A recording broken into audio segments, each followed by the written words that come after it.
with a messy little face. Welcome to the Taurus new moon on May 17th. The sun and the moon are coupled in Taurus at almost 27 degrees. Taurus rules what you love and value: your self-esteem, self-worth, self-appreciation, your talents, gifts, abilities. Using Taurus wisely is about leveraging your talent, your skill, to increase your joy, your happiness, as well as your prosperity. Taurus's ruling planet is Venus. Venus is the goddess of love, beauty, and abundance. She's the goddess of relationships. Venus is in Cancer at the time of the new moon. Cancer is about security and safety. You may be feeling this part of May, to shore up your foundation, to shore up your prosperity so that you feel safe and secure within yourself, within your life. Love and money are the same energy. Everything is energy. I'm energy, you're energy, and the astrology maps the energy patterns in motion. We are always offering a vibration. The vibration is the energy. The energy we send out is the results we get back. The law of attraction is always matching. This is an opportunity to look at how you're using your energy to create the life you truly desire. Saturn is getting ready to move back into Scorpio. At the time of the new moon, Saturn is at 2 degrees Sagittarius. Because this is such a late new moon, almost 27 degrees, it is being opposed by Saturn. So the new moon is a fresh start. It's a new beginning. It is about planting your seeds in good soil so that the plants grow and blossom and bring you your heart's desire. With Saturn opposing the new moon, it is about choosing wisely. Where are you planting your seeds? What is your heart's desire? What are you going for? Where are you out of balance? Oppositions are awarenesses that come to us externally. Saturn is opposing both lights, the sun and the moon. Where in your environment are you getting feedback that you need to make some changes? Are you working too much at the expense of your health or your emotional needs? Are you too focused on relationships at the expense of what you need as well as your career advancement? Are you worrying about things? When we worry, we focus on what we don't want. You are a powerful creator. You want to be a conscious creator. In other words, you want to be consciously aware of what you're creating using the law of attraction to bring to you what you want without struggling, without suffering. You were intended by Creator to have the abundant life. So if you're focusing on the future, you're not here. And when we go out there, there's no power there because we're not there yet. So be here now. The choices you make today will determine your tomorrow. All power's in the now. You are a powerful creator. You can create the life you want. You can create the love you want. You can create the prosperity you want. I'll talk a lot about this in the love webinar and the money webinar that I'm holding in June. And of course, I would love to see you there because I am going to go into detail into both areas as to how the love you want, as well as the astrology and the law of attraction work together. Venus is a money planet. She's also a relationship planet. Mars is a relationship planet, but he's also involved in your money. We could look at all of the planets and see how they're involved in attracting money, prosperity, abundance, as well as how they influence your chart and a relationship chart, the influence that the planets play in these charts. So, the masses are taught it's sun sign, it's all sun sign.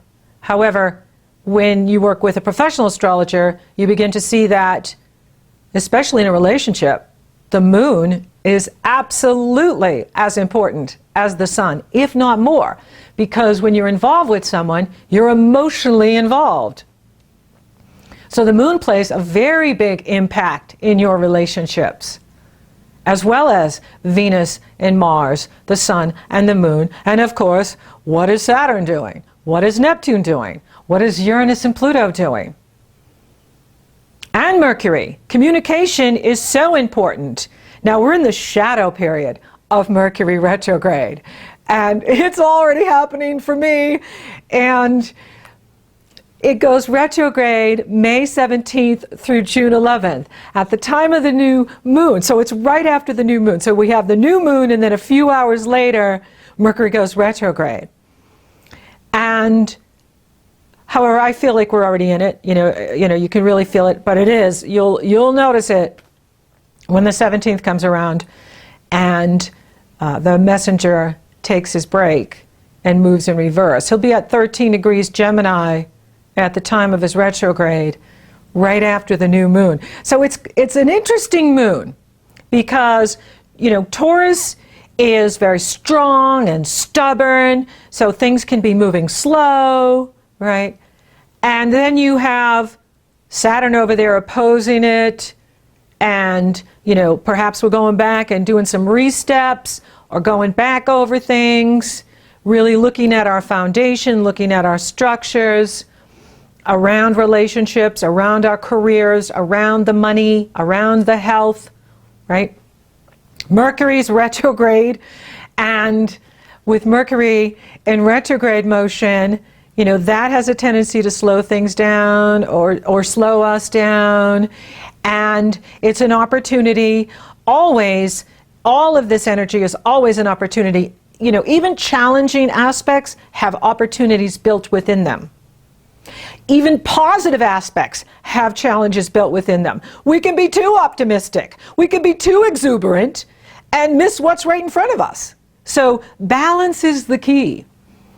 With Mercury retrograde, it is the opportunity to take a look at what you're doing. Take a look at where you're going. How's that working for you? What strategies do you need to change? What about you do you need to change? Mercury retrograde is a great time to reinvent yourself, re-energize yourself, rewrite things, re-strategize, research. It's a fabulous time for research. This is the time you do your homework. And, if you've seen the June podcast, June 12th or 13th forward, that's a cosmic green light for what you've been waiting for. New relationship, getting married, buying a house, car, starting a job. Now, if you're doing something like that within the Mercury retrograde, trust your instincts. You chose that date for a reason. Whatever you chose, you want to trust your instincts that your soul knows why you've chosen that day and time to start that job or get married during Mercury retrograde. When I do these podcasts, they're guidelines, but each one of you is an individual, powerful, conscious creator. So we use the astrology as a guideline. That's why God gave it to you. God gave you the gift of astrology to comfort you so that you would know your cycles, you would know your timing, and you could flow with the energies rather than being in anxiety and worry, putting energy where you don't want to, right? Because when we're in anxiety and worry, we're focusing on what we don't want. This builds resistance. When we build resistance, we're pushing away what we want. I will talk about that in detail in the podcast, the love webinar and the money webinar, because this is what holds up what we want, is the resistance that we have. If we're always focused on the lack and we're always focused on what's not working, those are walls of resistance that become blocks to attracting your abundance. And so we want to move past that and focus on what is working, focus on solutions, not problems. You don't solve problems by focusing on problems. You solve problems by focusing on solutions. Now, the sun will enter Gemini on May 21st. And this is now mutable territory. So Taurus is very fixed, strong, stubborn, powerful, right? Doesn't move unless it wants to. So things can be slow. You know, we can be in a taking it slow kind of vibration. But get out of the way when the bull does move, right? Get out of the way. And then when we start moving into the mutable energy, the Gemini, it's party time. It's time to come out and go out and celebrate and share and get together with others and network and have parties and communicate, share thoughts, share ideas, share each other. And so the last part of May, we are moving into a very strong, mutable Grand Cross. And I'll talk about that in a minute. Let me come back to Venus. Venus is being opposed by Pluto on May 21st. Now, Venus rules Taurus and Libra. And she's in Cancer, which is about feelings and security, putting our nuts and berries away so that we have what we need during the lean times, the winter times. And she's being opposed by Pluto on the 21st, when the sun enters Gemini. And then on the 25th, she is squaring Uranus. So oppositions are awarenesses that come to us. So if there's any power struggles going on, this is an opportunity to communicate, rethink, reevaluate what you're doing in this relationship. Now, all of life is relationships. So how's the relationship with your work? How's the relationship with your health? How's your relationship with your environment? How's your relationship with Creator? So it's not just other people, it is what's coming up inside of you, especially when it's opposing Pluto, which, you know, is the unconscious. So Pluto can mirror back something that's going on deep inside of us that we may not be consciously aware of. When Mercury retrogrades, we all go subconscious. And that's why we forget things, or we think we emailed someone when we didn't, or we thought we got their phone number when we didn't. So it's going to be very interesting here in May, with Venus dancing with Pluto, showing us power struggles, manipulation, hidden agendas, power plays, guilt, jealousy. And remember, guilt means you're going in the right direction. That's your soul prompting you to do something. Right? And with Venus squaring Uranus, that's a wake up. Whoo, that's, you know, triple cappuccino for breakfast. And that's an opportunity, though, because when we're awake, we can take action. When we're awake, we can make changes. And it's also quite exciting. So it could be an exciting time for you this last week in May. You could be having a lot of fun. Fun is always an important part of life to balance us. So back to that mutable grand square. So we have the sun moving into Gemini on May 21st. And of course, when something moves into Gemini, it has to be opposed by Saturn. And it'll oppose Saturn on the 22nd. And that's an opportunity to look at your energy levels and where you may be pushing too hard and where you need to, you know, take more time for yourself. Look at things, look at where you're going, look at what you're doing. And then, of course, Mars is in Gemini, and it's going to form this it's a square actually, it's a grand square. Mars is going to square Neptune.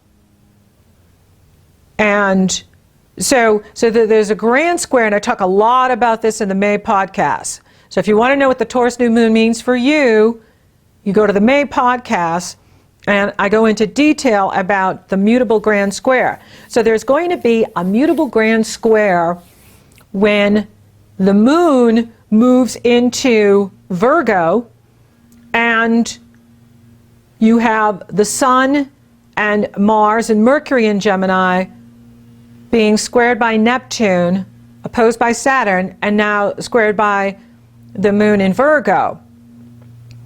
So grand squares can make you feel like you're being pulled in too many directions. Now, it's not a fixed grand square, which is easier because mutable has flexibility built right into it. So it's easier to be more adaptable and flexible. However, you could be feeling,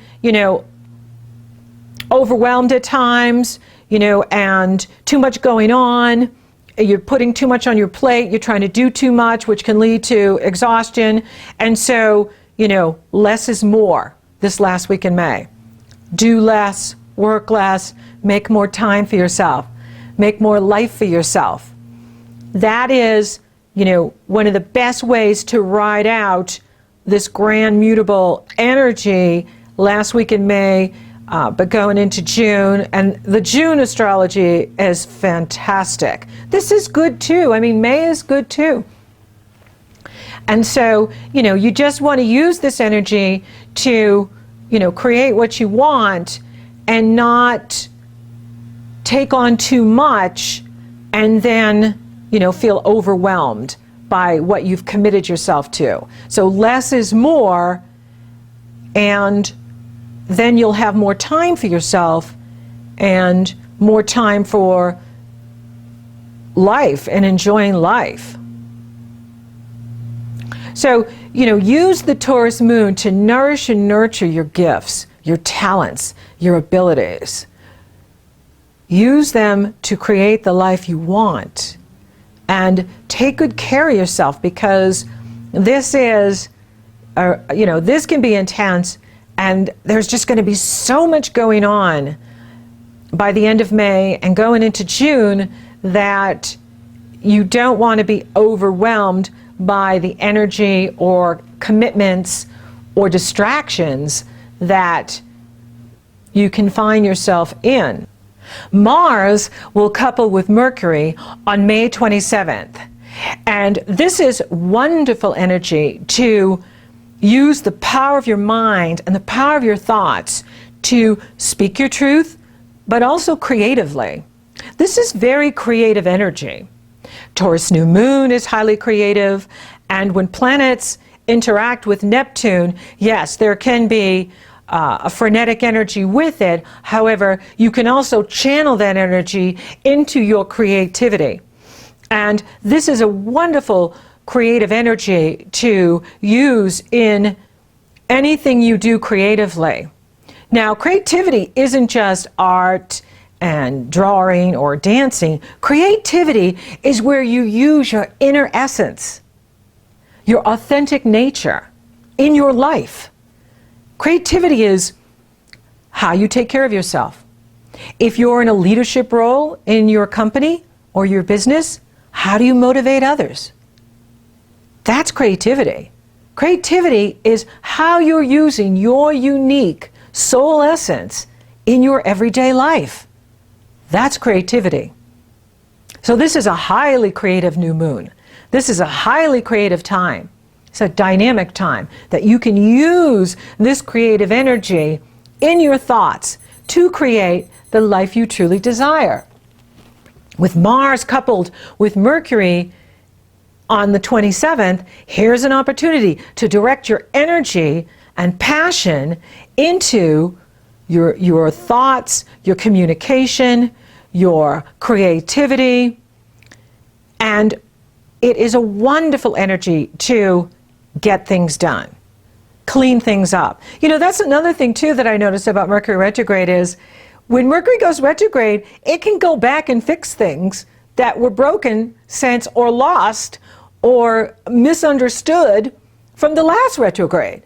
So there is a divine purpose in Mercury retrograde that can be very useful for finding things or figuring things out, solving problems that were challenges from the last retrograde. So going back, and it's like stitching, you know, you go back and stitch again and back and stitch again. It's good to go back over things. It shores up your foundation. So use this energy to be creative, nourish and nurture you and your talents, gifts, and abilities. Wise beyond a year.